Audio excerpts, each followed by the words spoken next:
Hi friends, welcome to Rayalaseema రుచులు by Aparna. మీలో ఎవరైనా ఇంకా మన ఛానల్ని సబ్స్క్రైబ్ చేసుకోకుండా చూస్తున్నట్లయితే ప్లీజ్ సబ్స్క్రైబ్ చేసుకొని పక్కనే ఉన్న బెల్ సింబల్ని యాక్టివేట్ చేసుకోండి.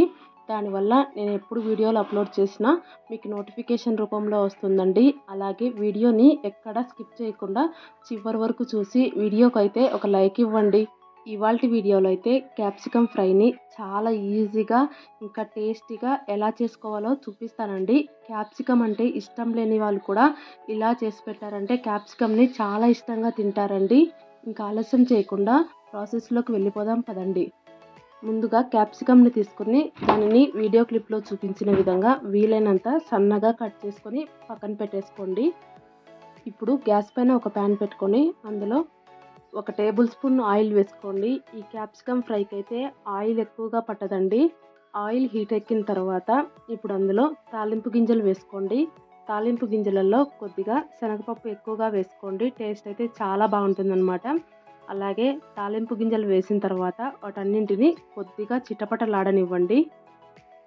ఇప్పుడు అందులో సన్నగా కట్ చేసి పెట్టుకున్న ఒక 3 వెల్లుల్లి రెబ్బలు, ఒక 2 ఎండుమిరపకాయలని తుంచుకొని వేసుకోండి. అలాగే కొద్దిగా కరివేపాకును కూడా వేసుకొని వీటన్నింటిని కొద్దిసేపు ఫ్రై చేసుకోండి. ఇవన్నీ కొద్దిగా ఫ్రై అయిన తర్వాత అందులోనే సన్నగా కట్ చేసి పెట్టుకున్న మీడియం సైజ్ ఉల్లిపాయలను అయితే 3 వేసుకోండి. ఇక్కడ నేను క్యాప్సికమ్ అయితే 4 క్యాప్సికమ్ తీసుకున్నానండి. 4 క్యాప్సికానికి 3 మీడియం సైజ్ ఉల్లిపాయలు అయితే కరెక్ట్గా సరిపోతాయి అన్నమాట. ఒకవేళ ఉల్లిపాయలు పెద్దవైతే కనుక 2 వేసుకోండి, సరిపోతాయి. ఉల్లిపాయలు మగ్గడం కోసం కొద్దిగా సాల్ట్ వేసుకొని ఉల్లిపాయలు కొద్దిగా కలర్ చేంజ్ అయ్యేంత వరకు ఫ్రై చేసుకొని అందులోనే ముందుగానే సన్నగా కట్ చేసి పెట్టుకున్న క్యాప్సికమ్ అయితే వేసేసుకొని బాగా కలిపేసుకోండి.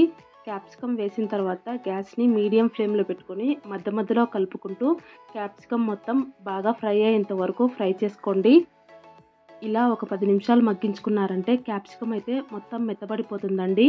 ఒకసారి చెక్ చేసుకొని ఇప్పుడు అందులో ఒక 2 స్పూన్లు శనగపిండి, అలాగే కొద్దిగా పసుపు, 1 స్పూన్ కారం వేసేసుకొని మొత్తం ఒకసారి బాగా కలిపేసుకోండి.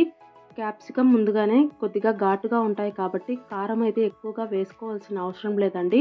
ఇప్పుడు వీటన్నింటినీ కలిపేసుకొని గ్యాస్ని సిమ్లో పెట్టుకొని ఒక 2 నుంచి 3 నిమిషాలు బాగా ఫ్రై చేసుకోండి. ఆ శనగపిండి మొత్తం పచ్చివాసన పోవాలన్నమాట. అలా పచ్చివాసన పోయేంత వరకు ఫ్రై చేసుకున్నారంటే క్యాప్సికమ్ ఫ్రై అయితే రెడీ అయిపోతుందండి. ఇప్పుడు గ్యాస్ ఆఫ్ చేసేసి సపరేట్గా ఒక బౌల్లోకి తీసుకున్నారంటే క్యాప్సికమ్ ఫ్రై అయితే రెడీ అయిపోతుందండి. చాలా చాలా టేస్టీగా ఉంటుందన్నమాట. అన్నంలోకైనా చపాతీలోకైనా చాలా చాలా బాగుంటుందండి. కంపల్సరీగా ట్రై చేయండి. అలాగే ఈ వీడియో మీకు నచ్చినట్లయితే లైక్ చేయండి, షేర్ చేయండి. కొత్తగా ఎవరైనా మన ఛానల్ని చూస్తున్నట్లయితే సబ్స్క్రైబ్ చేసుకోండి. Thank you for watching. Bye bye.